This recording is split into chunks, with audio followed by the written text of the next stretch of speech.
우리를 위해 이 땅에 오신 예수 그리스도의 탄생을 축하하고 감사와 영광을 돌리는 성탄절입니다.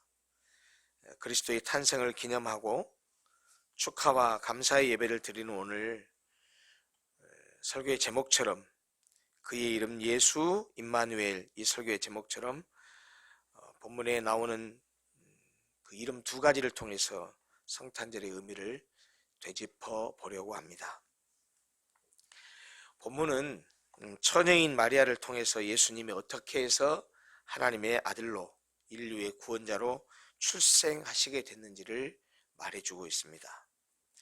근데 본문을 가만히 읽어보면, 문맥상으로 보면 예수님을 낳아주신 마리아보다는 오히려 마리아의 남편 요셉에게 초점이 맞추어져서 스토리가 진행됩니다. 18절을 보니까 마리아가 요셉과 동거하기 전에 마리아의 몸에 성령으로 잉태된 사건을 진술한 다음에, 그 다음에 19절부터 25절에서는 이 문제에 직면한 요셉의 행동이 묘사되고 있습니다. 얼마나 요셉이 당황스러웠겠습니까? 인간적으로 얼마나 큰 고민에 빠졌겠습니까? 그에게 천사가 찾아와서 아니다, 걱정하지 말아라, 마리아가 부정한 여자가 아니고 성령을 통해서 잉태된 것이다 라는 메시지를 전해줍니다. 그리고 아내 데려오는 것을 무서워하지 말아라, 데려와라 라고 말합니다. 이에 대해서 요셉이 순종의 반응을 보이는 장면이 오늘 우리가 읽었었던 본문의 내용입니다. 요셉은 자신의 약혼자인 마리아와 실제적인 결혼 생활을 시작하기 전인데도 불구하고 약혼자가 임신했다는 사실을 알게 되었습니다. 자기는 그 마리아와 잠자리를 같이 한 적이 없는데 그녀가 임신을 했다고 하니 그 여자를 부정한 여자로 생각하는 것은 어찌 보면 당연했을 것 같습니다. 요셉이 이렇게 할 수 있죠. 이 여자가 나하고 약혼한 정혼한 여자인데, 내 와이프인데 부정한 짓을 해서 이렇게 임신을 했습니다 라고 그렇게 떠벌려서 율법에 따라 사람들에 의해서 돌에 맞아 죽게 할 수도 있었을 것입니다. 그런데 요셉은 약혼자 마리아를 그런 궁지에 빠뜨리기를 원치 않아 조용하게 파혼하려고 했었던 것 같습니다. 조용히 덮으려고 했던 것이죠. 그런데 성경은 이에 대해서 어떻게 평가하고 있냐면, 요셉이 그런 행동을 한 이유가 바로 요셉이 의로운 사람이었기 때문이다 라고 말을 합니다. 여러분, 우리가 의롭다고 한다면 어떻게 해야 맞습니까? 우리가 의로운 행동, 그러면 불의를 보고 못 참고 불의를 드러내고 하는 것이 의로운 행동이죠. 그러면 마리아가 그렇게 임신을 했으니까 의로운 사람이라면 어떻게 행동해야 정상이냐면, 이 여자가 부정한 여자입니다, 못된 짓 했습니다, 이렇게 드러내야 의로운 사람이라고 생각할 것 같지만은, 오히려 성경은 마리아가 그런 부정한 짓을 했다고 생각할 수 있는 요셉이 의로운 사람이라서 오히려 덮으려고 했다, 오히려 마리아를 궁지에 몰아넣지 않으려고 했다 하는 그런 이야기를 하고 있습니다. 이런 생각을 하고 있는 요셉에게 하나님의 사자가 나타납니다. 마리아의 임신은 성령에 의한 것이라고 말해주고 마리아 데려오는 것을 무서워하지 말라고 합니다. 그리고 요셉은 그 하나님의 사자의 지시에 따라서 순종합니다. 마리아를 아내로 데려왔습니다. 그런데 우리가 읽은 이 본문을 보면 마리아가 낳은 아들의 이름 두 가지가 소개되어 등장됩니다. 그 두 가지 이름이 하나는 예수요, 다른 하나는 임마누엘입니다. 오늘 우리는 바로 이 본문에 나타난 성탄절의 주인공이 가진 그의 이름 두 가지, 즉 예수와 임마누엘을 통해서 성탄절의 의미를 되새기려고 합니다. 첫 번째는 이 땅에 오신 그의 이름은 예수입니다. 천사가 마리아에게 그가 성령의 능력으로 임신을 했는데 아들을 낳을 것이라고 가르쳐주면서 그의 이름을 예수라고 하라라고 이름까지 알려줍니다. 그리고 그 예수의 이름 뜻까지 말하면서 예수라고 하라고 얘기했죠. 예수라는 이름 뜻은 그렇습니다. 예수는 본래 히브리어 야샤에서 온 말인데, 여호와는 구원이시다라는 그런 뜻입니다. 이런 뜻을 가진 이름이 구약 성경에 보면 여호수아도 똑같은 그런 뜻이고요. 호세아 선지자 호세아도 같은 뜻 야슈아에서 온 말이라 여호와는 구원이시다라는 그런 뜻을 가지고 있습니다. 예수라는 이름 뜻이 바로 그런 뜻입니다. 여호와는 구원이시다. 그러니까 아들을 낳으면 예수라고 해라. 왜냐하면 바로 그가 자기 백성들을 구원하시기 위해서 이 땅에 오기 때문이다 라고 그렇게 천사가 마리아에게 이야기해 준 것이지요.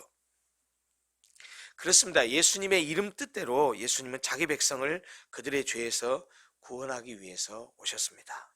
그러면 자기 백성이 누굽니까? 자기 백성이란 예수 그리스도를 구주로 믿고 있는 예수 그리스도를 받아들인 여러분과 저를 향해서 하는 말입니다.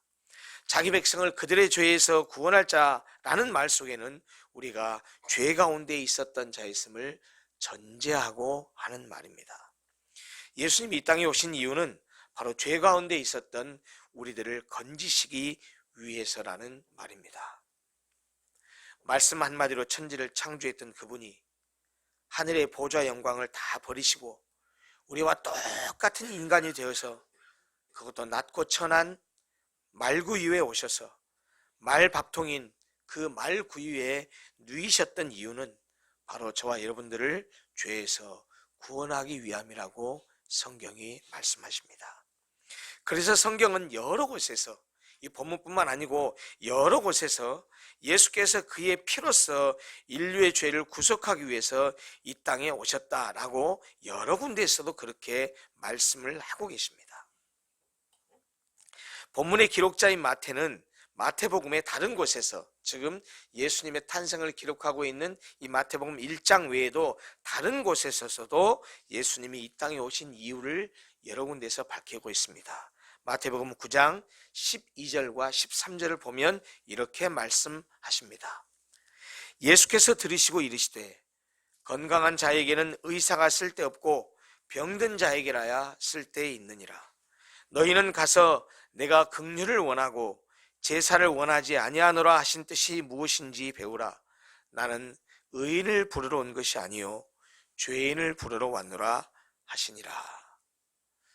이 상황은 여러분도 아시겠지만 예수님이 마태를 부르신 다음에 그와 함께 식사를 하는데 그 식사하는 자리에 당대의 죄인의 대명사라고 하는 세리 그리고 창녀 이런 사람들이 와서 함께 식사를 하니까 믿음이 좋다고 하는 하나님을 잘 믿는다고 하는 율법적이라고 하는 바리새인과 서기관들이 그 예수님을 향해서 손가락질하면서 불만을 토로하는 내용입니다. 뒤에서 수근수근합니다. 야, 너희 선생은 그렇게 좋은 말씀을 전하고 메시아라고 말하고 하나님의 아들이라고 말하면서 어떻게 그런 거룩하신 분이라면 이런 인간 쓰레기들하고 같이 식사를 할 수 있느냐라고 비아냥거렸습니다. 그 소리를 예수님이 들으시고 대답한 말씀이 이 말씀입니다. 마태복음 20장 28절에서는 이렇게 말씀하십니다. 인자가 온 것은, 인자란 예수님이 자기가 자기 자신을 지칭할 때 사용한 말씀입니다. 인자가 온 것은 섬김을 받으려 함이 아니라 도리어 섬기려 하고 자기 목숨을 많은 사람의 대속물로 주려 함이니라. 이렇게 말씀하셨습니다. 다른 사람을 대신해서 죄값을 갚기 위해서 내가 이 땅에 왔다라는 말씀이시죠. 세례를 받으러 나오시는 주님을 향해 외친 세례 요한의 음성은 무엇이었습니까? 요한복음에 보면 이렇게 말씀합니다. 보라, 세상 죄를 지고 가는 하나님의 어린 양이로다. 예수님은 세상의 모든 죄를 짊어지고 대신 희생 제물로 바쳐지는 어린 양이라는 것이지요. 그렇게 희생 제물이 되어 죽기 위해서 우리를 구원하기 위해서 이 땅에 오신 분이 바로 예수 그리스도입니다. 바울도 역시 비슷한 말씀을 하십니다. 고린도후서 5장 21절에서 고린도 교회 성도들을 향해서 이렇게 가르쳤습니다. 하나님이 죄를 알지도 못하시는 자로 누굽니까? 예수입니다. 예수님은 죄를 알지 못하시는 분입니다. 죄를 짓지 않은 분입니다. 죄와 상관없으신 분입니다. 그런데 하나님이 그 죄를 알지 못하는 예수 그리스도를 통해서 우리를 대신하여 죄를 삼으신 것은 우리로 하여금 저의 안에서 하나님의 의가 되게 하려 하심이니라 라고 말씀하셨습니다. 죄인인 우리를 대신해서 죄 없는 예수님을 우리 죄인으로 삼으신 것은 그의 죽으심으로 우리의 죄값이 청산되어 우리가 하나님 앞에 의로운 자가 되게 하려 하심이라는 그런 뜻입니다. 바울은 또한 믿음의 아들인 디모데에게 보낸 편지인 디모데전서 2장 5절 6절에서는 이렇게 말씀하셨습니다. 하나님은 한 분이시요 또 하나님과 사람 사이의 중보자도 한 분이시니 곧 사람이신 그리스도 예수라. 그가 모든 사람을 위하여 자기를 대속물로 주셨으니 기약이 이르러 주신 증거니라. 대속물이라고 하는 말은 한자 말이거든요. 대신할 대자, 갚을 속자, 물건할 때 물자입니다. 그러니까 대속물이라는 말은 대신 갚아주는 것이라는 뜻입니다. 누가 무엇을 대신 갚는다는 말입니까? 예수께서 우리가 지은 죄의 값을 대신 갚아주시는 그런 분이라는 뜻입니다. 그래서 예수께서 이 땅에 오신 이런 목적은 십자가의 죽음으로써 완성시키셨습니다. 요한복음 19장 30절에 이렇게 말씀하십니다. 예수께서 신포도주를 받으신 후 가라사대 다 이루었다 하시고 머리를 숙이고 영원히 돌아가시니라. 예수님이 십자가 위에서 말씀하신 다 이루었다라고 말씀하신 이 내용에 번역된 헬라어 원어는 테텔레스타이라는 단어인데 이 단어는 완전히 하다, 완수하다, 결론 짓다, 빚을 청산하다, 실행하다, 끝마치다, 성취하다, 건네다, 지불하다 등의 여러 가지 의미를 가지고 있습니다. 이것은 우리의 모든 죄값을 지불하심으로써 주께서 이 땅에 오신 목적을 다 이루었다, 완성했다 하는 뜻을 함축하고 있는 말씀입니다. 그리스도가 이 땅에 오신 다른 이유는 그의 두 번째 이름에 들어 있습니다. 그 두 번째 이름이 뭡니까? 임마누엘입니다. 천사가 마리아에게 아들을 낳을 것인데 이름을 예수라고 해라. 그것은 자기 백성을 저들의 죄에서 구원할 것이기 때문에 그렇게 예수라고 이름 지어야 된다라고 하면서 그 아들의 이름과 그의 뜻까지 설명해 주었는데 이에 대해서 마태복음을 기록한 마태가 코멘터리를 합니다. 뭐라고 말했냐면 이것은 이미 예수님이 태어나기 전 약 650여 년 전쯤에 활동했었던 선지자 이사야로 하신 예언의 말씀을 성취하기 위함이다 라고 하는 코멘트를 더 달아줍니다. 남자를 알지 못하는 수처녀가 아들을 낳을 것인데 그의 이름을 임마누엘이라고 할 것이다 라는 그 예언의 말씀을 이루기 위해서 마리아 네가 아들을 낳을 것인데 그 아들의 이름을 예수라고 해라 라고 말씀하신 것입니다. 여기서 선지자 이사야가 예언에서 썼던 예수의 다른 이름 임마누엘이라는 말은 히브리어입니다. 임마누 우리와 함께 하시다, 엘 하나님. 그래서 임마누엘 그러면 하나님이 우리와 함께 하신다 하는 그런 뜻입니다. 그러나 여러분, 거룩하신 하나님이 죄인인 우리와 어떻게 함께 할 수 있겠습니까? 하나님은 완전하신 분이고 영원하신 분이고 그분은 지존하신 분입니다. 그러나 우리는 죄인이요, 우리는 추악하고 더러운 유한한 존재일 뿐입니다. 하나님은 거룩하시고 우리는 죄인입니다. 하나님은 완전하신 분이지만 우리 인간은 불완전한 존재란 말입니다. 따라서 거룩하시고 영원하시고 완전하신 하나님이 더럽고 추한 유한하고 불완전한 인간과 함께 한다는 것은 있을 수 없는, 아니 불가능한 일입니다. 그런데 하나님께서 그 일을 이루셨습니다. 거룩하시고 영원하시고 완전하신 하나님이 더럽고 추한 유한하고 불완전한 인간을 구원하기 위해서, 그리고 그런 우리와 함께하기 위해서 이 땅에 오셨습니다. 그래서 성령의 능력으로 처녀로 하여금 잉태케 하는 기적을 베푸셨습니다. 하나님이 인간과 함께하는 것은 불가능한 일입니다. 그런데 그 불가능한 일을 이루기 위해서, 인간의 능력으로는 불가능한 일을 가능케 하기 위해서 초자연적인 역사를 통해서 그 일을 이루셨다는 말입니다. 우리와 함께 하시고자 하는 우리를 향한 하나님의 사랑이 동정녀로 하여금 잉태케 하는 기적을 행하게 하셨습니다. 하나님은 우리와 똑같은 인간이 되셨다는 말입니다. 이것은 우리 인간의 이해력으로는 도대체 이해할 수도 없고 설명할 수 없는 일입니다. 그렇게 인간이 되어 오신 예수님은 그의 이름 뜻대로 이 땅에 오신 목적인 죄인을 구원하기 위해서 십자가에 못 박혀 죽으셨습니다. 그리고 사망을 이기시고 부활하시고 승천하셨습니다. 여러분, 분명히 예수님이 우리와 함께 하시기 위해서 이 땅에 오셨다고 했는데 우리를 구원하시고 십자가에서 죽으시고 부활하시고 승천해 버리셨습니다.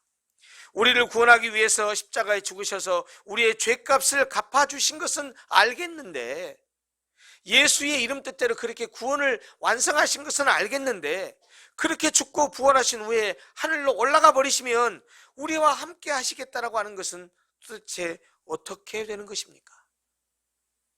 예수께서 승천하시고 더 이상 이 땅에 계시지 아니하시니 어떻게 우리와 함께 할 수 있겠냐라는 말입니다. 이 땅에 오셔서 잠시 우리와 함께 하시고 우리를 위한 구속 사역을 완성하신 예수님께서 다시 하늘에 오르셔서 이 악하고 험한 세상 속에 우리를 고아처럼 내버려 두지는 않으셨습니다. 구속 사역을 마치시고 예수의 이름 뜻대로 우리의 죄를 위해서 대신 죽으시고 그렇게 부활하셔서 하늘에 오르시고, 그렇게 하심으로 구속 사역을 마치시고 하늘의 보좌 우편에 앉으신 예수님은 그의 영, 즉 성령을 보내셔서 우리와 함께하게 하셨습니다. 우리 안에 오신 예수의 영이신 성령님은 세상 끝날까지 우리 안에 거하시면서 우리와 함께 하시고 우리를 지키시고 우리를 보호하시고 우리를 위로하시고 우리에게 힘주시고 우리의 삶을 인도해 주실 것입니다. 예수님은 우리와 함께 하시면서 우리에게 희망을 주십니다. 예수님은 우리에게 죄로 인한 저주와 심판에서 해방되어 행복한 삶을 살 수 있다는 희망을 주시려고 이 땅에 우리와 함께 하시기 위해서 오셨습니다. 예수님은 우리와 함께 하시면서 우리에게 평화를 주십니다. 예수님은 그의 죽으심을 통해서 죄로 인해 하나님과 원수되었던 우리를 다시 하나님과 화목되게 하셨고, 우리와 하나님이 다시 평화를 누리게 하시고 우리의 모든 이웃들과도 평화를 누리며 살게 하시기 위해서 우리와 함께 하려고 이 땅에 오셨습니다.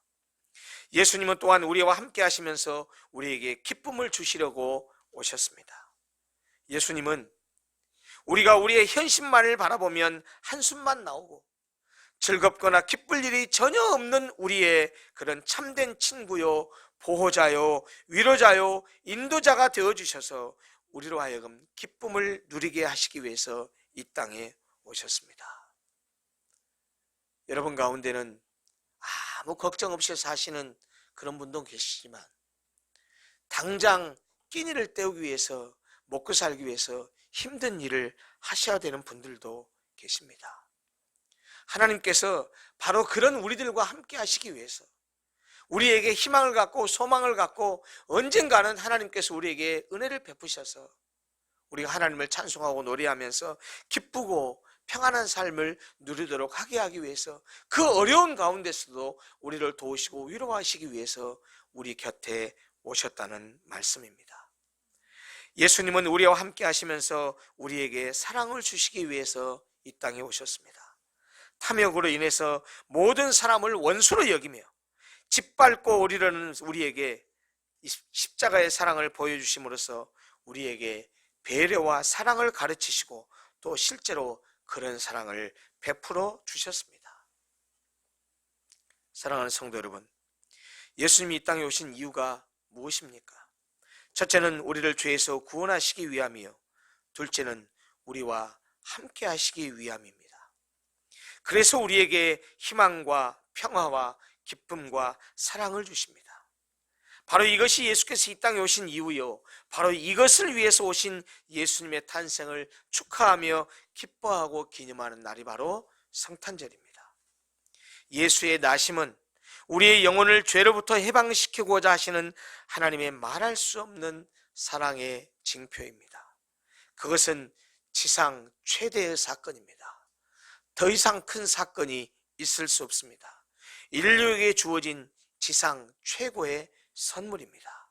우리는 성탄절을 맞이하여 주께서 오신 목적을 깊이 묵상하고 감사하며 주님을 알지 못하는 사람들에게, 또 성탄절의 의미를, 진정한 의미를 모르는 사람들에게 바로 그들을 위해 십자가에 죽기 위해 이 땅에 오신 예수를 증거하고 소개하고 자랑하는 그런 좋은 기회로 삼아야 할 것입니다. 그러려면 어떻게 해야 될까요? 어떻게 예수님이 우리를 위해서 죽기 위해서 오셨습니다. 우리를 구원하기 위해서 오셨습니다. 우리와 함께하기 위해 오셨습니다. 예수님이 구세주입니다. 예수님이 메시아입니다. 이런 얘기를 전하고 증거하고 사람들이 얘기하려면 구체적으로 어떻게 해야 될까요? 줄이고 있는 사람에게 먹을 것을 주어야 됩니다. 목마른 자에게 마시게 해줘야 됩니다. 나그네 된 자를 영접해야 됩니다. 벗은 자에게 옷을 입혀줄 줄 알아야 됩니다. 병든 자를 돌아보아야 하고 옥에 갇힌 자를 돌아보아야 됩니다. 그러려면 우리의 주머니를 열어야 합니다. 내가 조금 손해 보아야 됩니다. 내가 조금 낮아져야 됩니다. 내가 조금 더 불편해져야 됩니다. 그것이 우리와 함께하기 위해서 오신 예수를 믿는 우리가 해야 될 마땅한 바입니다. 여러분, 예수님이 비유하실 때 하신 말씀이 뭡니까? 양과 염소를 구별한다고 했잖아요. 의로운 사람과 죄인들을 구별한다고 했잖아요. 오른편에 있는 양들에게 하신 말씀이 뭐였습니까? 아까 제가 말씀드렸던 말, 너희들은 내가 줄이고 있을 때 나를 배부르게 했고, 너희들은 내가 목마를 때에 물을 주었고, 너희들은 내가 나그네 된 자가 되었을 때 너희들이 나를 영접했고, 너희들은 내가 벗었을 때 나에게 옷을 입혀줬고, 너희들은 내가 병들었을 때 나를 돌아보았고, 너희들은 내가 옥에 갇혔을 때 나를 돌아보았다 라고 말했습니다. 그때 의인들이 말합니다. 주님, 우리가 언제 그렇게 했습니까? 우리는 예수님께 그렇게 한 적이 없습니다.